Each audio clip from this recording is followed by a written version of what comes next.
কি বলছে দেখো, ফার্স্টের অঙ্কটা করছি। বলছে পৃথিবীর পৃষ্ঠ থেকে আর উচ্চতায় অভিকর্ষজ ত্বরণের মান কত।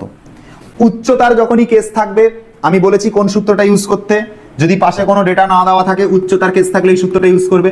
জি dash by G is equal to ওপরে থাকবে আর স্কোয়ার, নিচে থাকবে আর প্লাস এইচ তার হচ্ছে হোল স্কোয়ার। এই সূত্রটা ইউজ করতে বলেছিলাম, মনে করে দেখো এই যে এই সূত্রটা ইউজ করতে বলেছিলাম তোমাদেরকে আজকের ক্লাসে। এই যে দেখো, এই যে G dash by G equal to R square by R plus H এর হোল স্কোয়ার। যদি কোয়েশ্চেনের মধ্যে কোনো এইরকম কোনো কন্ডিশন দেওয়া না থাকে, এরকম যদি কন্ডিশন দেওয়া না থাকে তাহলে G dash by G equal to R square by R plus H এর হোল স্কোয়ার, এটা তোমরা ইউজ করবে। এটাই চলো তাহলে আমরা একটা কাজ করছি, আমাদের কত উচ্চতায় যেতে বলেছে, ঠিক আছে, আমাদের কত উচ্চতায় যেতে বলেছে আমাদের কত উচ্চতায় যেতে বলেছে দেখো, বলছে পৃথিবী পৃষ্ঠ থেকে আর উচ্চতা, পৃথিবী পৃষ্ঠ থেকে আর উচ্চতায়, উচ্চতাটা আর বলে দিয়েছে, মানে এইচ এর জায়গায় আমাকে আর বসাতে হবে, এইচ এর জায়গায় আর বসাতে হবে। তো বসাও, এইচ এর জায়গায় আর বসাও, কি অসুবিধা আছে।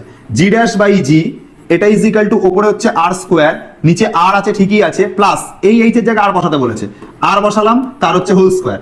তার মানে এখানে কত দাঁড়াচ্ছে দেখো, ওপরে দাঁড়াচ্ছে আর স্কোয়ার আর নিচে দাঁড়াবে হচ্ছে আর যুক্ত আর, মানে 2r তার স্কোয়ার, 2r তার স্কোয়ার, মানে হচ্ছে তোমার এখানে কত হচ্ছে 4r স্কোয়ার, আর স্কোয়ার কেটে যাবে, 1 থাকবে।